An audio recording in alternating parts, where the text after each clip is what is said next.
first of all, my name is Ilya. I'm one of the co-founders and partners at Sanctor Capital and the host of Waypoint Web3. Sanctor Capital is, we invest in early stage teams in the Web3 space, specifically in metaverse and gaming, and try to kind of provide support as they grow through their journey. Waypoint Web3 was started as a safe space for everybody to talk about all things Web3 gaming. As the space evolves, there's a lot of things to ask questions about, lots of things to learn, and we try to get awesome speakers like this week to help us explore different topics every week. Before we proceed with that, I have to say everything I say here, all of the opinions are my own. None of this is financial or legal advice, and you may hear assets, companies that we've had positions in, have positions in, or may, hold or get positions in the future. Think that covers that part of it.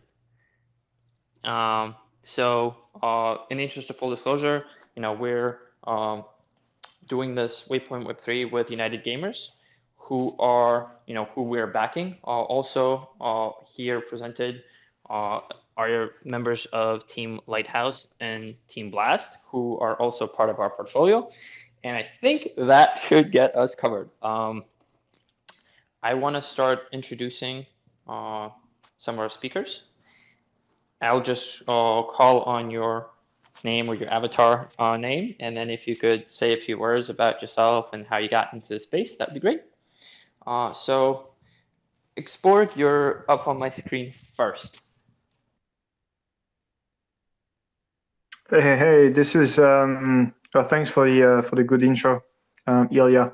It's Louis, the founder of Xbook.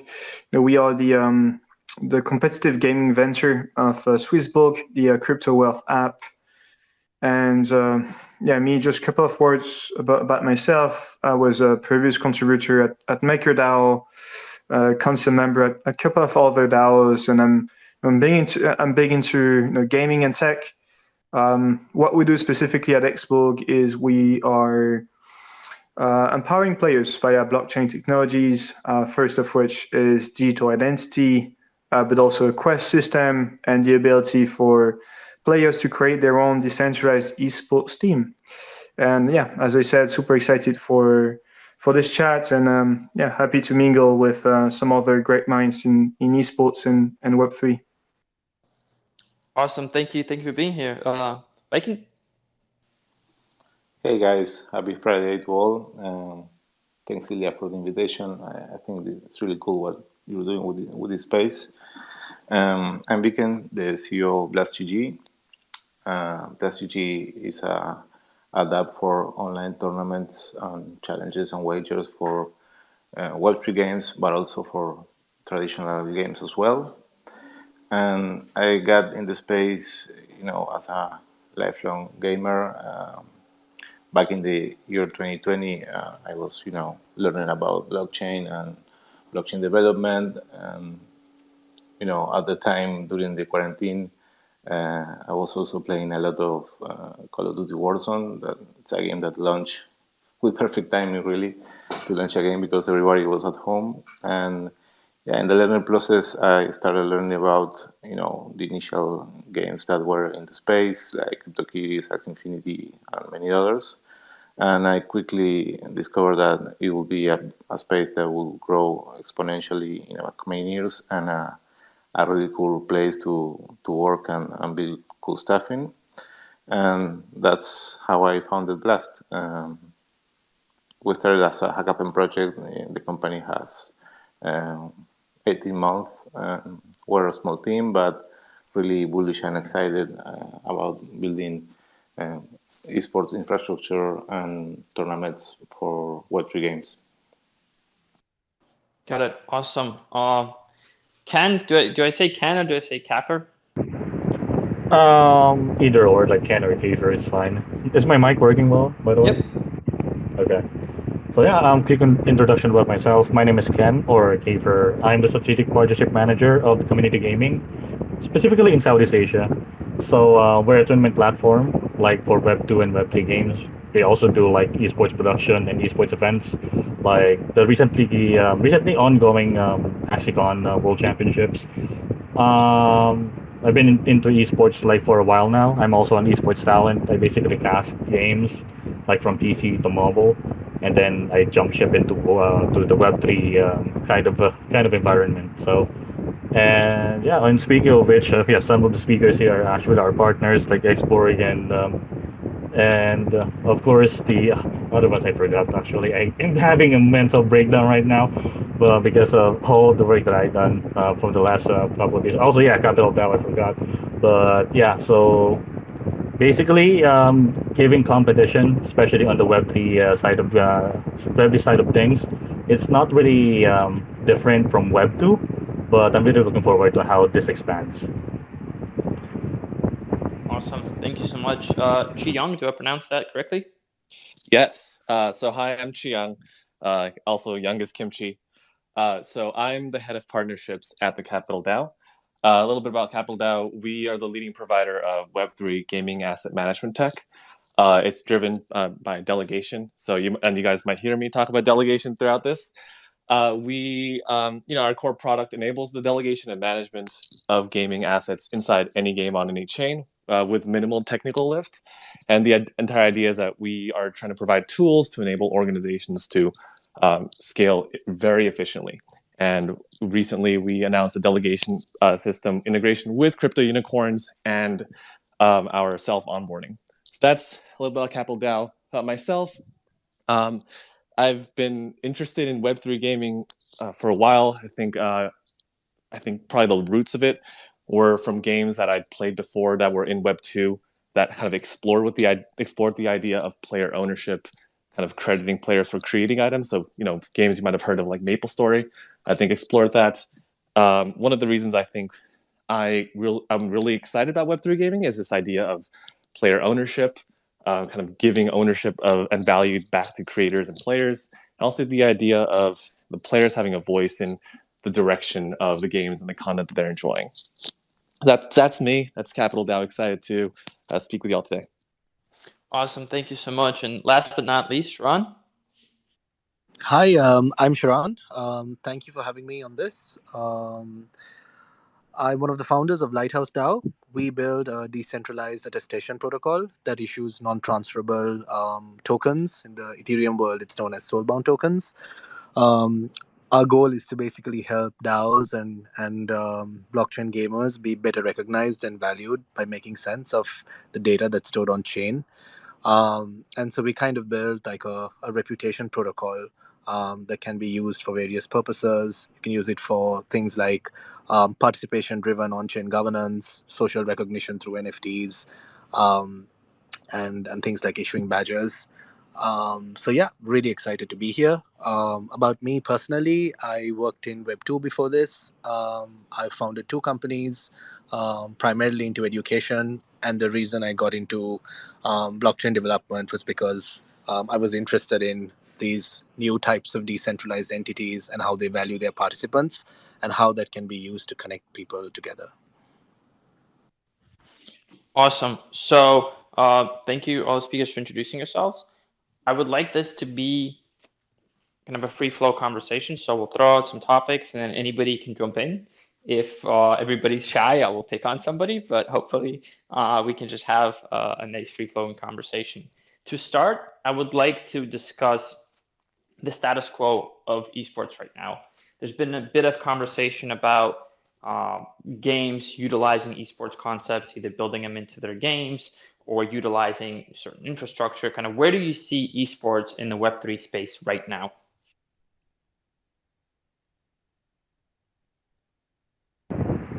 I guess I'll start with this one. Since regarding esports in Web3, it's actually a very interesting path right now, especially on the Web3 side. There's a lot of games that it's incoming from the Web3 side. Some are jumping into the esports scene and the competitive scene. That's actually pretty good, especially if they really want to have that competitiveness inside of the games. Not only like keeping the economy alive, but at the same time, that keeping the Of course, keeping the competition up at the stake, like a regular Web2 game would do. And yeah, for us, like in the tournament platform side of community gaming, I believe that Web3 right now is slowly and surely getting there in the boom stage. Just to make sure, like really getting there, like slowly but surely. I mean, being rush is not all the time good, and being slow is not all the time bad, or something like that.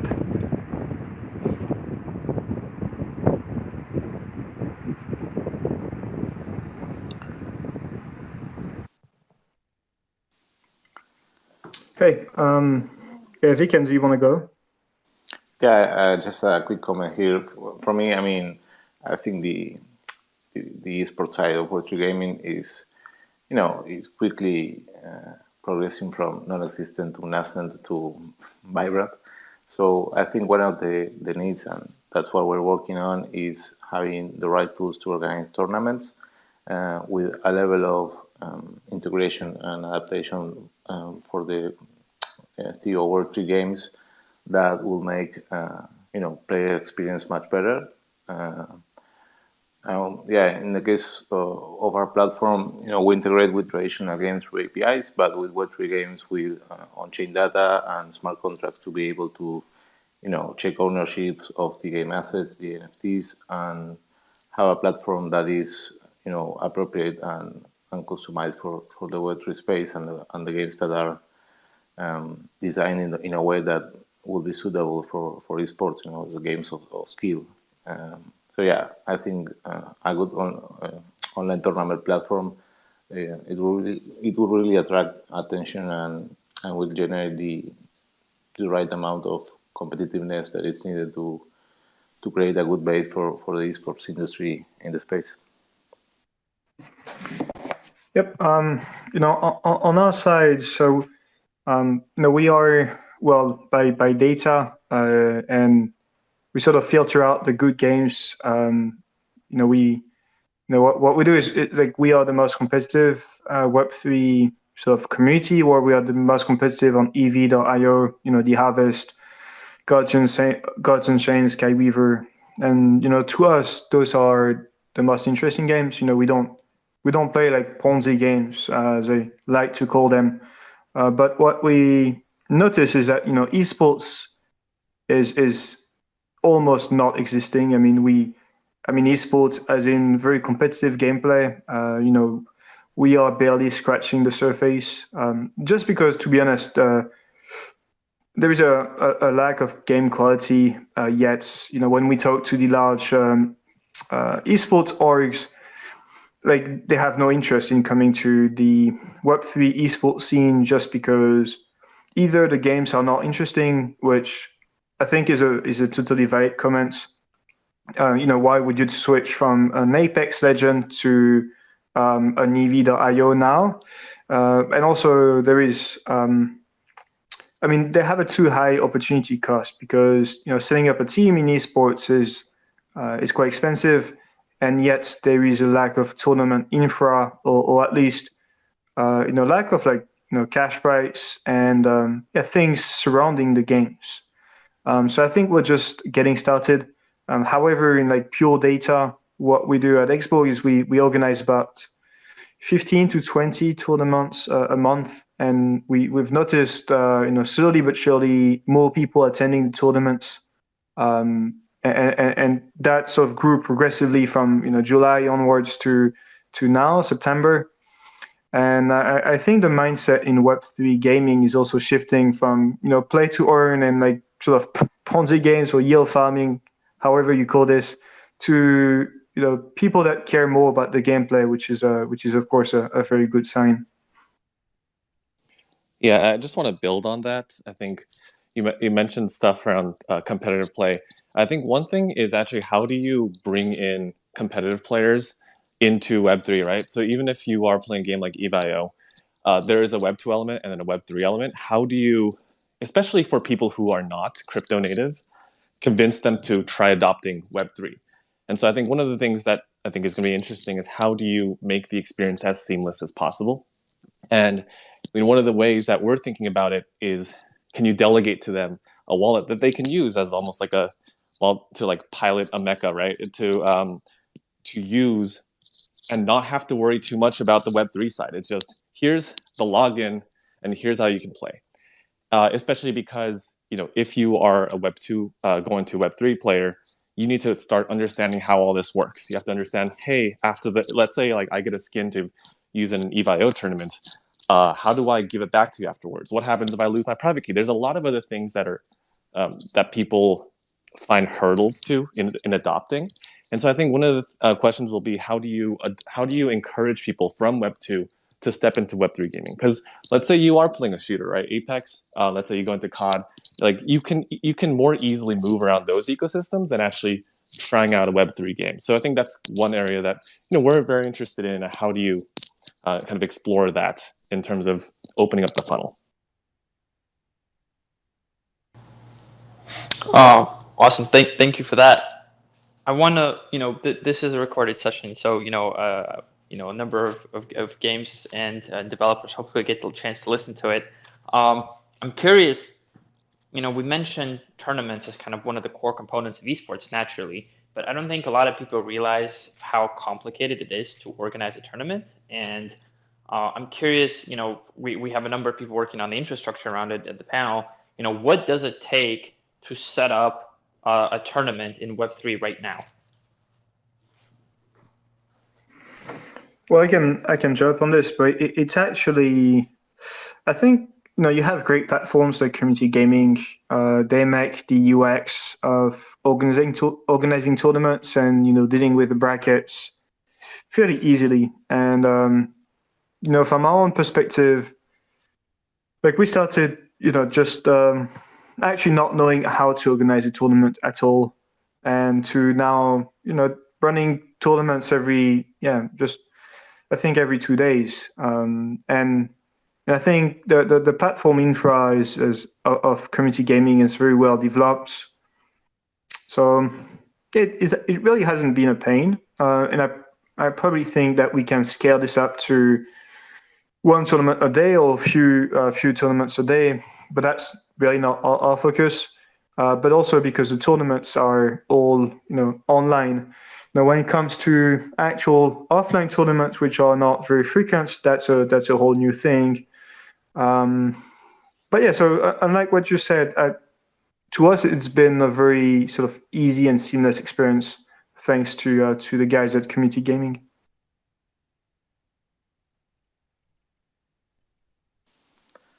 On our side, we're trying to automate everything related to organizing a tournament because we believe, there's two main challenges about organizing an online tournament. One is having an attractive pool price and someone to provide that. And the other one is creating the tools for tournament administrations and moderators to be able to manage the tournament in the most frictionless way. Because it takes time and a lot of effort and people if you want to scale up a tournament of a big amount of players. So building the right tools to integrate Web3 games, like I was saying before, to be able to check ownership, to have a rule set that makes sense for the game and for the organization, it's really key. So yeah, we're in the roadmap to integrate Web3 games with the proper customization and build the administration panels for moderators and esports organizations to be able to really scale and organize tournaments frequently with the least amount of investment and manpower to administrate and moderate them. I think that's the way to go. Yeah, for my end, of course, as part of community gaming, we really want to help out different guilds, different publishers, especially on trying to build up their esports competitive scene inside the Web3 space. Of course, especially guilds, because the name itself, like community gaming, we're really going into the community, like giving back. And what's one of the best ways to give back is just have some tournaments. So as much as possible, we have this Playturn Foundation that we encourage some starting and small organizers to organize their own tournaments. So of course they they have the feel on how to organize that specific tournament. Like for example, like an Evinayo, Axie. It really depends, especially in the Web3 space. And then of course, if they really want a big one, of course they can just approach us, see what we can do, especially on the tournament and competitive side. But that's really our aim in community gaming, really help the esports environment, especially in the Web3 space.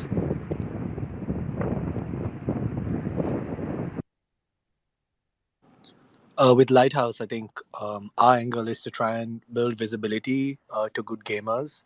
One of the things that we're exploring is how you can capture gaming reputation using on-chain and off-chain data sources, and then try and build tools that help these gamers get identified with different communities.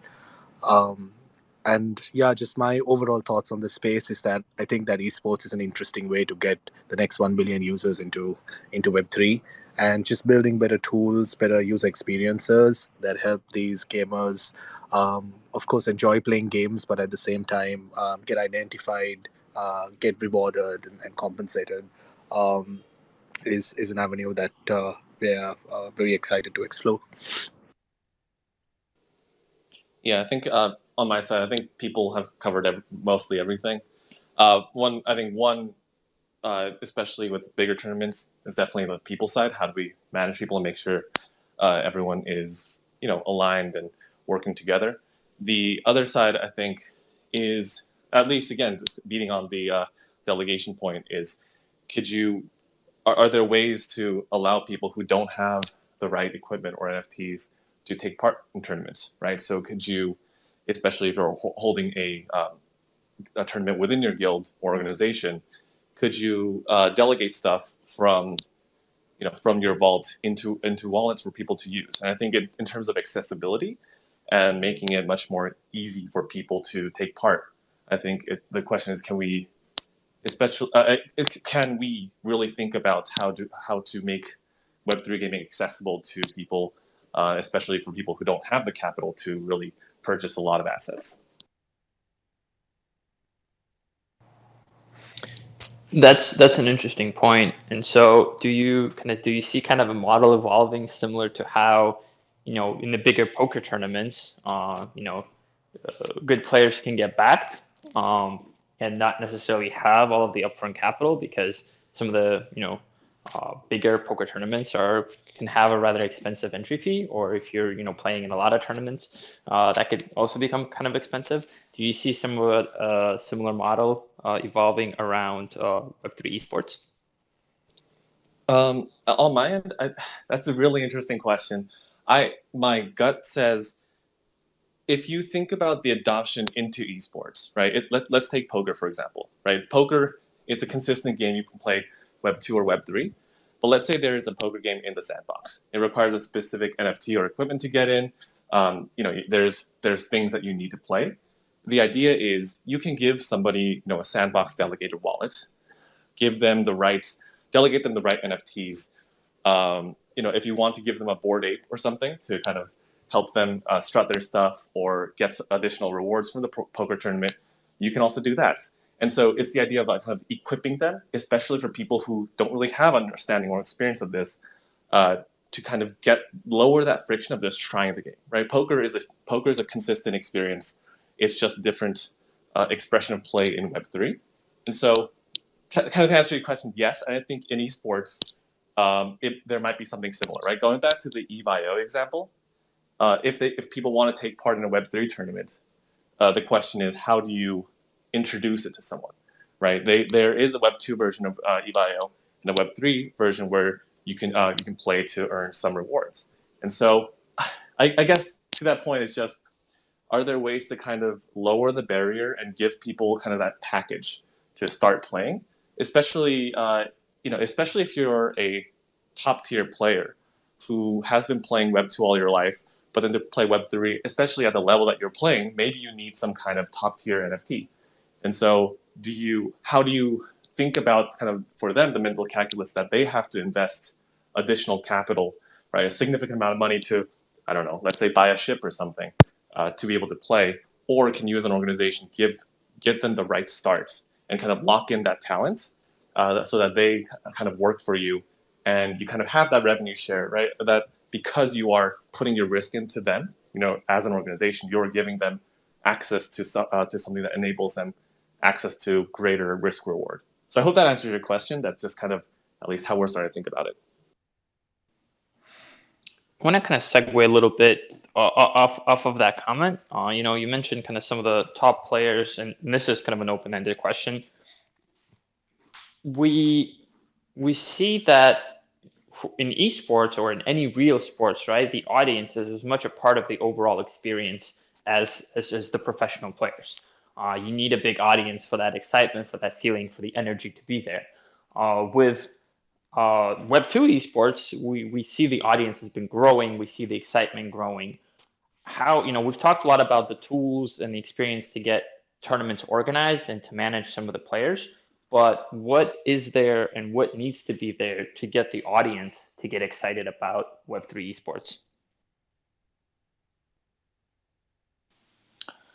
I would say on one side, in the game side, I mean, as soon as the games are getting better at the gameplay and the gameplays are more attractive, that will enrich the spectator experience. And most of the games of traditional games that have an esports ecosystem, they usually have like a type of broadcast mode.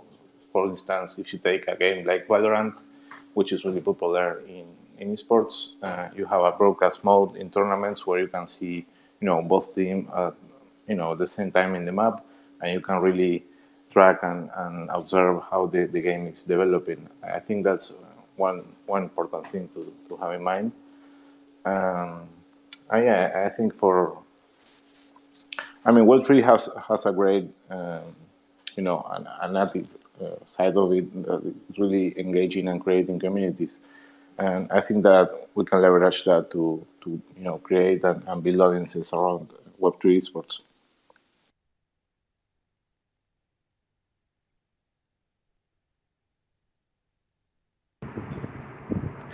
For my side, it's actually be kind of the similar thing. Like, for me, it would be the hype from the Web2 side going into the Web3 because, of course, like Chi Hong said, it's kind of hard to divert like a hardcore Web2 going to Web3.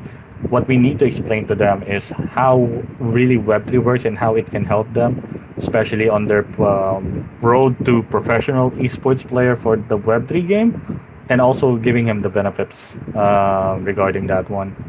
So of course, aside from the hype, because as we can see, we're slowly building up for a Web3 game to be as fun as possible, and of course, not really sacrificing the spirit of competition, and of course, what really Web3 is. So that's the main importance for me, especially on trying to build up a community with the Web3 games that we're trying to organize. Because of course, not in the first day we will have like full blast or full house on the first day of the tournament, but as long as we just keep on doing it, and eventually we will get that same hype as the Web2 side.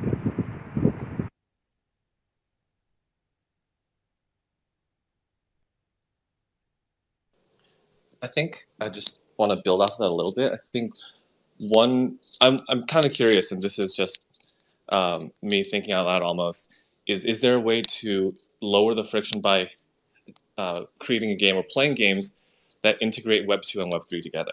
Right. I think Web 2 gamers are also just kind of very skeptical about Web 3, and I think we sometimes we have a tendency to think of Web 3 as a separate thing to Web 2 or almost a competitor. But I wonder, is there a way to kind of create both of these in a single tournament? Well, even maybe is there a way, if you have a game that enables Web 2 and Web 3 gamers to play with each other, could you have a tournament where, yes, the main pot is someone who wins the Web 2 and Web 3 tournament, but maybe there's also a separate pot with rewards for Web 3 players that kind of pique users, right? Especially engaged viewers to think about, hey, like what is the value of Web 3? How do I think about this? Maybe they start following players who start from that experience, seeing that there's other opportunities to earn while playing, and they start kind of dabbling in Web3. So I think the hype, but also maybe an organic curiosity instead of just, hey, we can make a ton of money, let's go into this. Yeah, I think what's interesting is the governance. Fundamentally, an esports team, what they do is they trade visibility against monetary value to brands. This is sort of how the underlying works. And one issue is that fans are not very connected to the teams. And one way to connect the fans and the team, to me, seems that governance and involving your players in some decision aspects of the team. I think that's a great opportunity for esports and Web3, whereby fans could decide on. It can't be major governance items, but it could if the team is built from the ground up as a decentralized organization. But things like what kind of merch should we go out with, or should we attend a specific event, or should we invest in a game? I think governance is very important, and when we have those conversations with large esports orgs, that's really what they want to do, is use governance as a way to get fans closer to the team. Because ultimately, if you have your fans that are closer to your team, then you have increasing engagement. And if we go back to the fundamental of what I said, a team works on the basis of trading engagement against monetary value. And that's my thoughts on this. I really like that comment about bridging the gap between Web 2 and Web 3. I think that it's important to remember that ultimately Web 3 is an abstraction on top of Web 2 that has its own interesting, unique advantages. But as with any change management challenge, maybe there are ways in which you can help people feel a little bit more comfortable and walk familiar territory before they try something new. Having said that, Web3 also does offer some really interesting things or ways in which you can reward people for lending attention. So things like badges, like the proof of attendance protocol does, or other types of NFTs, or these kinds of rewards, or even tokens coupled with things like hype UX. These are some of the things that can help drive the esports arena forward, especially in Web3. Yeah, from our side, I totally agree with what you guys were saying. On our side, we like to think that we play a role in exposing, Web3 games to Web2 players. Actually, in Blast, we have tournaments for PUBG and Call of Duty, but also for, Web3 games of all kinds. And in our Web2 games tournaments, we always pay the pool prices in crypto. So I think for most gamers or for most people, not yet onboarded to crypto, sometimes it's the little things like getting your first crypto and setting up your wallet that stop you from exploring the space. So, and I think community gaming also plays a big role on this, to have in the same platform, in the same app, Web2 and Web3 games all together. So that creates exposure and incentivize people to explore the space and the new games. Yeah, adding up to that one, of course, with the Web 2 and Web 3 being in the same platform as community gaming, we also have this feature, which is of course the contract on chain. So of course organizers can have the chance to have the implementation of crypto as a payment, like USDC, via Binance, via Polygon, and then that would be just in case a good start, because you don't really need a big crypto knowledge, especially if you want to set up your own wallet.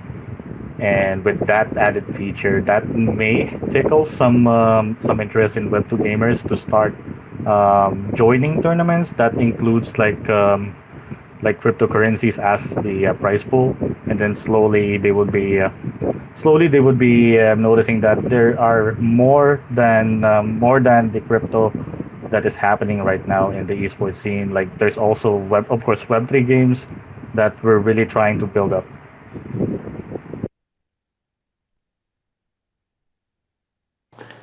I'm curious, especially with respects to kind of Web3 components for Web2 games, right? And we see that some of the traditional games are experimenting with kind of Web3 components.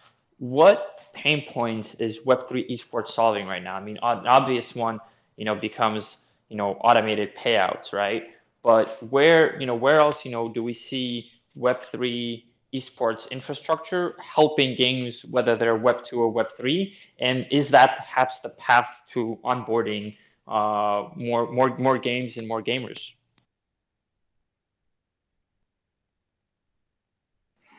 Do you think hiring players is painful for a team? Like, if we talk to any team, the hiring process of a player is tedious because you don't have the player's history, you don't have the data, and you don't have one single data aggregator of players. And so I think whoever is working on digital identity, and well, we also happen to work on this, but I think that's a pretty open space.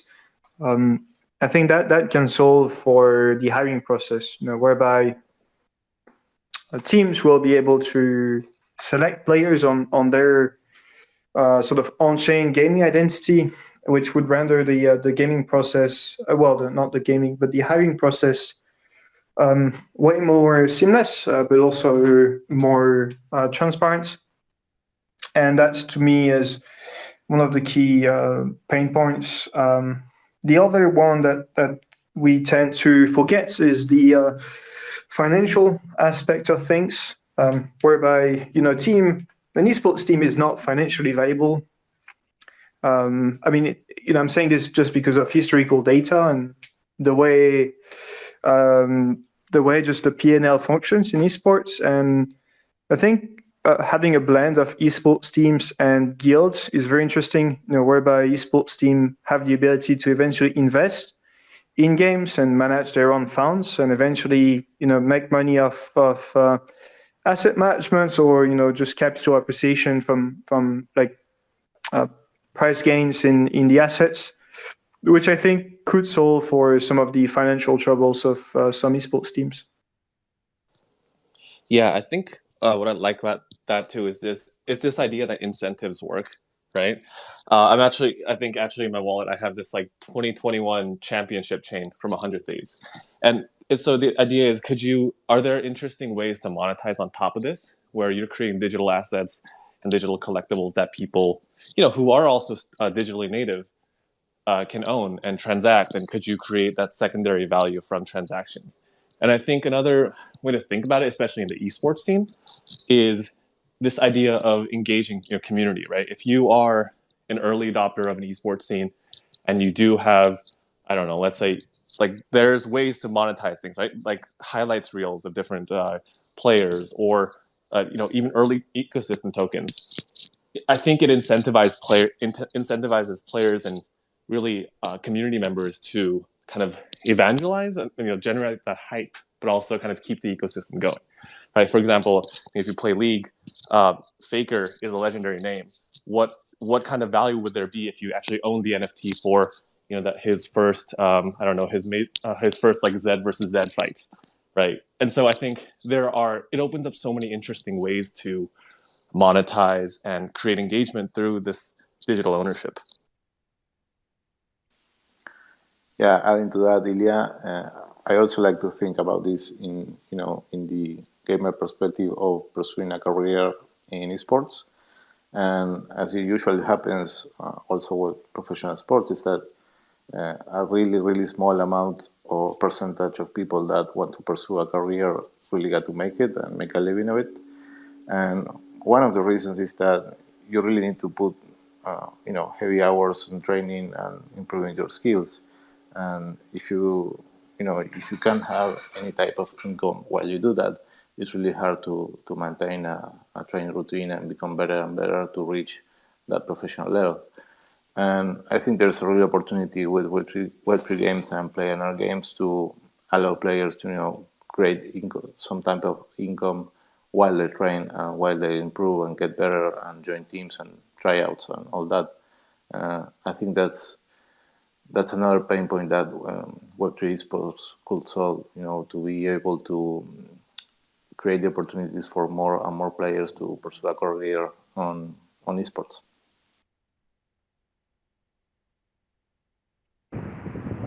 Yeah, so almost all the points that I'm thinking has already been tackled, especially on, of course, rewarding and giving more opportunities, especially in the ever-growing esports scene for the Web3 space.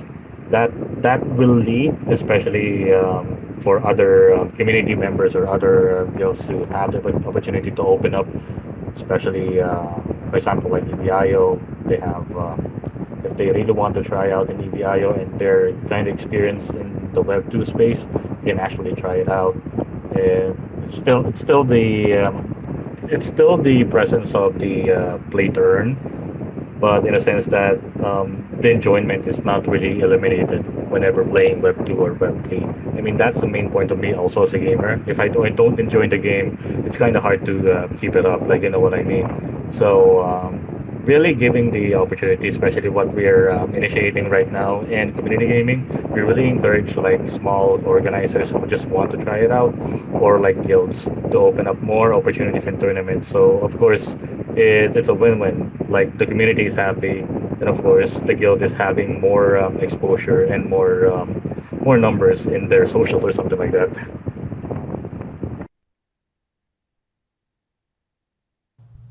I think something that was alluded to throughout the conversation is these kind of potential revenue streams for esport teams. And that kind of leads to the question of, is there a future for digital merchandise for esports entities?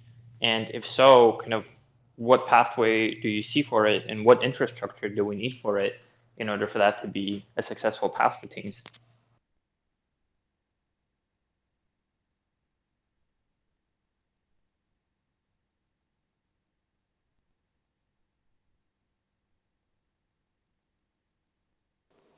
So I'll take a stab.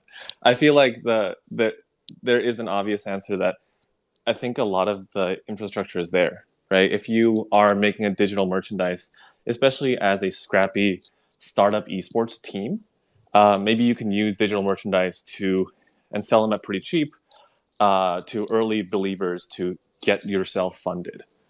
And I think there is a way to start doing that. And when you go down the line, and let's say your early merchandise becomes extremely valuable, if you do get a cut of secondary purchases, that's a great revenue stream. I think another thing that we've been exploring or just kind of curious about is how do esports teams create pockets of space in virtual spaces, right?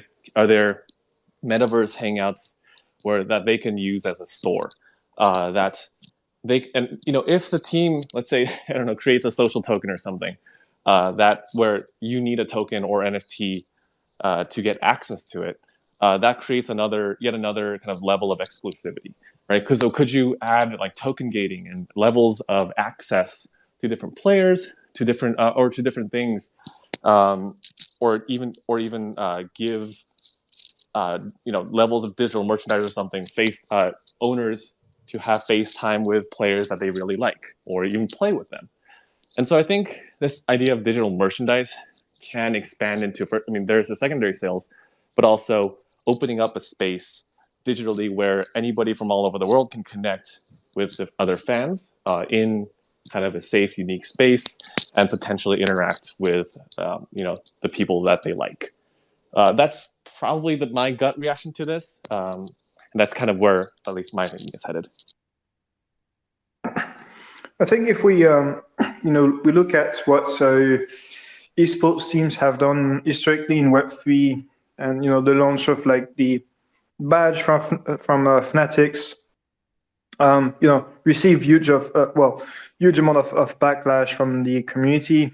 I think here it's interesting to couple this merge aspect, which drives visibility for a team, with eventually soulbound tokens, so that if you belong to a certain team and you've shown great engagement, then you could be airdropped, or you would be able to claim this soulbound token, which, although it does not derive value from secondary sales, but it drives all the metrics such as engagement, awareness, which gives the team visibility into the metaverse, and I think that's interesting. So that's it.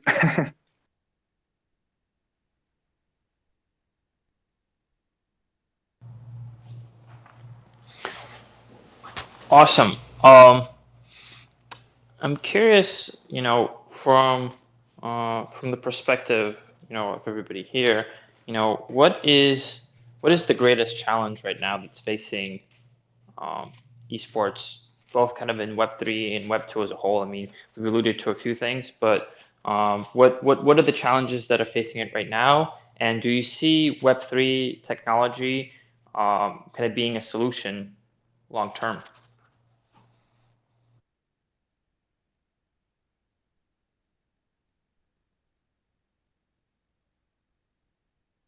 To me, what, and I already covered that, but that's the financial viability of the industry, whereby when we discuss to traditional orgs, and we tend to do that very often, the pain point is around financial viability. The industry has relied on huge capital injection, but it is bound to fail or just not work if in the medium term they don't find clear revenue streams. And esports teams are struggling, and potentially not the top 10, but the rest are struggling. And I think 80% of esports teams are in loss every year. So to me, Web3 is a way for esports teams to make more money, via their fans. So better ways to monetize their fans, having them closer to your org via governance. Eventually, investment side, and give esports teams investment capabilities. Just like a fund, or they could invest in the games that they play. I think having skin in the game makes total sense. And I really see the esports teams as the next big guilds. Because I think these are the ones that truly add value to a game, and they also have a huge fan base. So yeah, that's my take on it. It's interesting. We've seen guilds kind of work a lot on kind of catalyzing a lot of kind of engagement with Web3 games, and now we see some esports teams exploring the guild model, while guilds are exploring kind of a more diverse business model themselves. Do you see kind of esports teams as they are in Web2 and guilds as they are in Web3 kind of merging into kind of a new kind of like cyber sports entity down the line? Yeah, well, I think lots of guilds will just vanish. Truth is, a guild's power is only tied to its engagement, and so the day esports team come over, and that's what we set out to do at Xbox, is to help them and give them the infra so that they come into Web3. I think they will take over, and because I think esports teams, at least like the top ones, are way more important than gaming guilds. And I think the gaming guilds that have lots of AUM in interesting games, they could delegate some of the funds to an esports team. But I don't see the two merging. I don't see like traditional guilds as we see them today coexisting with esports teams, at least in the medium term. My take is that more esports teams will just take over, because I don't see a reason why current gaming guilds would that don't have lots of AUM would still exist. Because in my opinion, those guilds do not have lots of players. And what a game values in a guild is the quality, quantity of players and the awareness that they can give to their game. And if a guild has no true player, well, it doesn't really add value. So that's why I don't think that they will exist, and that's also why I think that esports teams will, simply take over the average guild. I agree. I have a take. I have a unique take on this, and let me back into the answer for this. My personal opinion is that, especially with games like Axie that are designed right to be Ponzi's, right? Like people have said, where you have one player and you basically get cash flow. You've basically incentivized guilds to build themselves up to support that, which is why we get a lot of guilds as they are today. And I think to your point, Xborg, I think a lot of that business model is not going to be sustainable.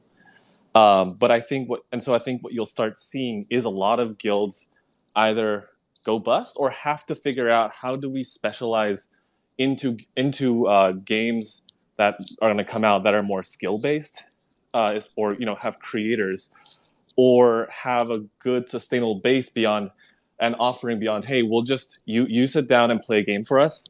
We'll just talk to you just to get our earnings and make sure that you don't run into any problems. But besides that, we'll just keep the relationship very hands off. I think that model is definitely not going to exist anymore. But I think guilds right now, right, and I'm just going to call it, I think Web3 gaming organizations of the future will definitely have a prerogative to kind of support people. We call it like the Maslow's hierarchy of needs for gamers, right? As you go, esports is by necessity a skill-based thing, and so especially as you have more skill-based games coming out, you're going to want to make sure that players can really go up that hierarchy of needs and be able to express themselves, whether if that's a creative thing or, especially for esports, a way for them to express their skills.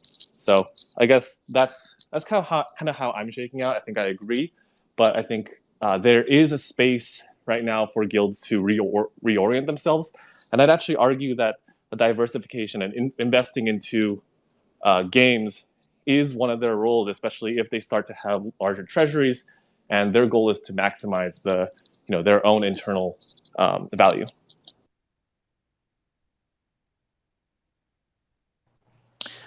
We're coming up to the top of the hour, and I like to end these talks with everybody kind of just sharing one thing they're super excited about in their area, in their segment of our industry. And so, if the speakers would please just go around, share one thing you're excited about in the next few months. Ideally, it's something relatively visible in the near-term future.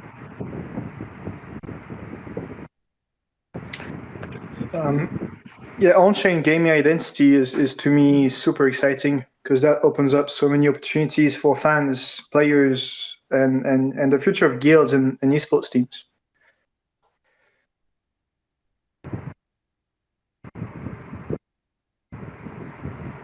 Of course, for me, there's a lot of Web3 games that's really coming out this year. I'm really looking forward for it, and most of them shown interest in the esports competition side of things. So I'm really looking forward, of course, on how the people would accept it and how would the environment especially will go. But I'm really excited, especially on the fact that there's a lot of games that is currently been developed, already announced, like there would be an esports competition.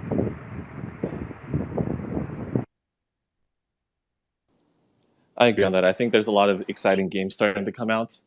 And at least for us on the Capital DAO side, we're launching our game SDK by the end of the year, which is going to make a lot of these games, find it very easy to integrate onto us. And our hope is that we're going to help them kind of launch their esports teams by making it much more accessible to play the games and really manage those assets for a lot of organizations.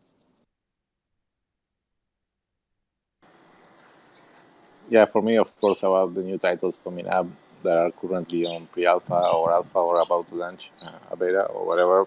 It's super exciting to see how those develop.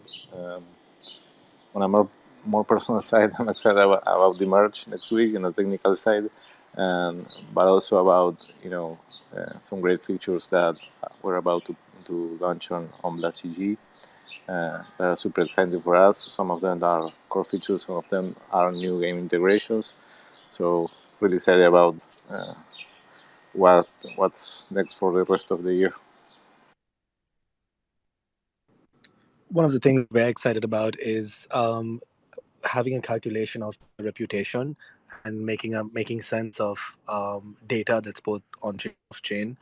I think that having a robust reputation score for gamers can lead to lots of different advantages, from rewards to fan recognition to the ability to have gated access, targeting, etc. So that's something that we're really excited about.